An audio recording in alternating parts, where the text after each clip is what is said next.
Mr. President, you've obviously heard there are all these articles being written, there are these foreign policy analysts who are saying, isn't enough already for you? Should you go to the negotiating table? Some of these countries with economic pressures on their own who are supporting you now, are you feeling any pressure to go to the negotiating table? Look, they don't want this war to be finished. Now, before having any fatigue, everyone has to understand that it's only the Kremlin and only one person, the head of the Russian Federation, who's not tired of the war. He might be tired of life in principle because of his age, but he's definitely not tired of the war. Now this person and the Russian political and military leadership need a pause. Believe me, they can feel it. They've begun to feel the effect of the sanctions. They have begun to feel dissatisfaction in their society. This person and all of them are afraid only of our society. These people, unfortunately, have no voice.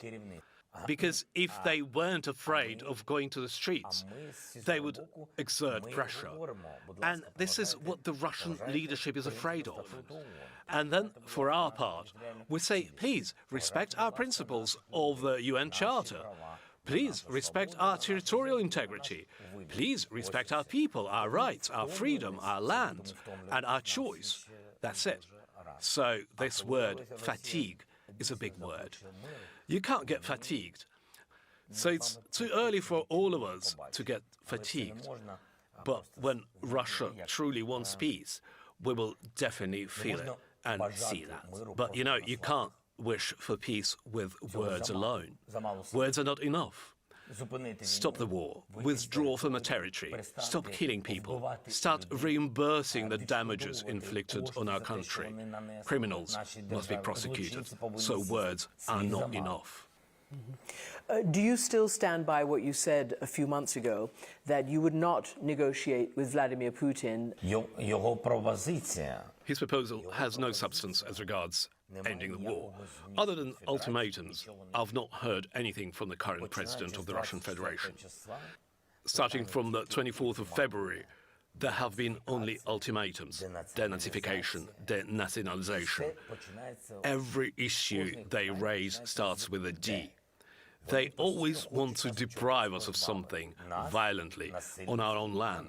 So I said that I'm not going to talk to this person if this person conducts these sham referendums and recognizes all those sham authorities that they set up as legal. We said this clearly, and I said that if they do that, then this means they don't respect our people, our sovereignty, our rights and our freedoms. What is there to talk to them about? But I haven't closed the door. I said we would be ready to talk to Russia, but with a different Russia. One that is truly ready for peace.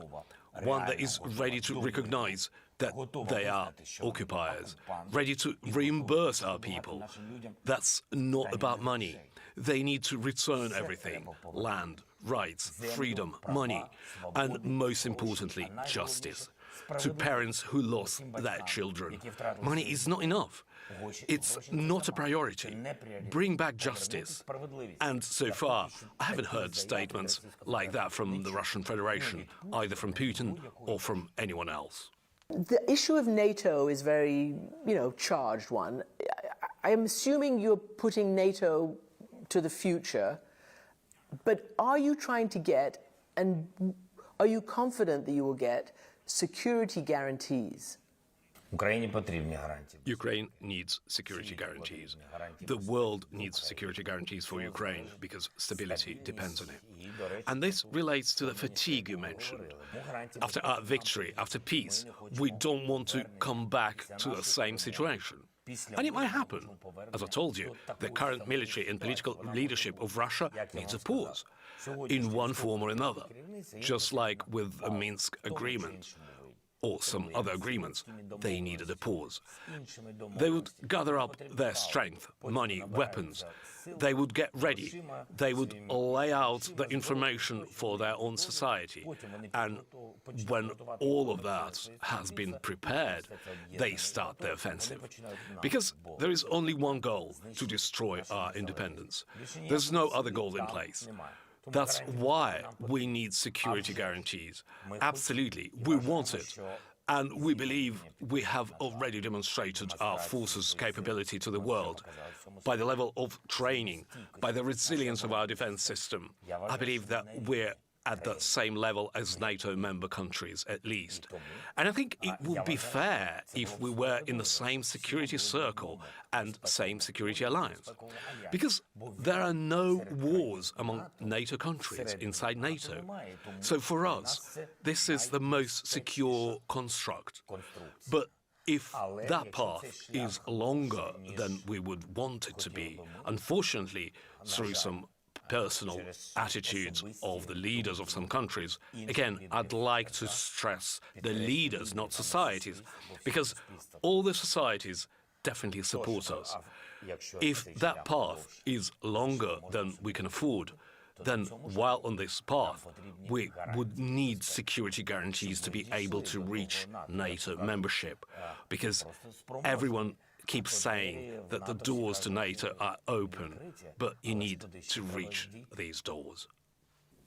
I'm going to ask you this because you went not so many months ago to the Congress, actually. You also met with President Biden, you met with the First Lady, and you actually said, we need weapons, send us the weapons.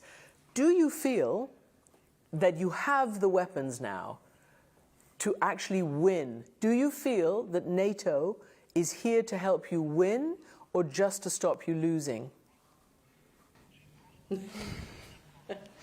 I think the president knows better how much more we need. I'm sure we need much more. But as a citizen of Ukraine, as a mother and a wife, I can feel that we need it. Because the missiles keep coming. When they stop coming, when our people stop dying in their beds in the morning, I will feel, okay, maybe that's enough. But we can't wait for Russians to run out of their supplies.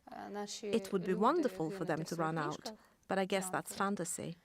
That's why I asked to protect our children, to protect all of us.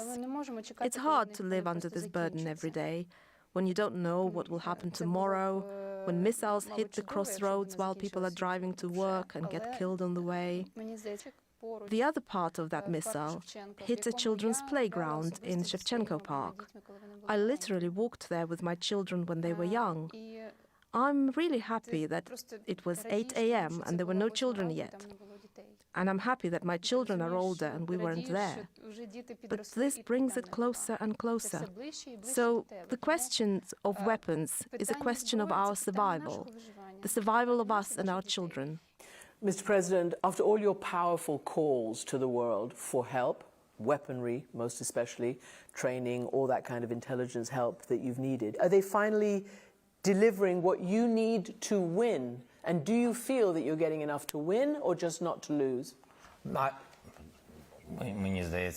think my wife answered it very well. But the answer is fairly simple. It's enough when you can no longer hear explosions.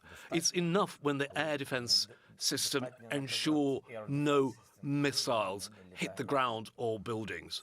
It's enough when you're not being fired at and no missiles are launched against you, because Russia is working together with its partner, if I may call it that, with Iran. Since the 10th of October, we've seen them use around 450 kamikaze drones, attack drones, air reconnaissance, attack drones, kamikaze drones, missiles. Over this time, we've had over 2,500 hits. That's without artillery. 2,500 hits by drones, explosives, or missiles. That's a large number. Do we have enough defenses? No, I don't think we have enough at all. Is it enough to make 100 or 1,000 calls? Probably not enough either. Too few. But I'm ready to make 1,000 calls if every call I make results in more air defense systems. I'm ready to stay on the phone and just do that. it's difficult. A joint decision on the protection of Ukraine and Ukrainian airspace will definitely help us. And all the answers are there. I'm sorry, it's not even like the start of the COVID epidemic, when people didn't know what to do about it, when we needed to create a vaccine and it didn't exist. There is a vaccine against Russian strikes, and we know it.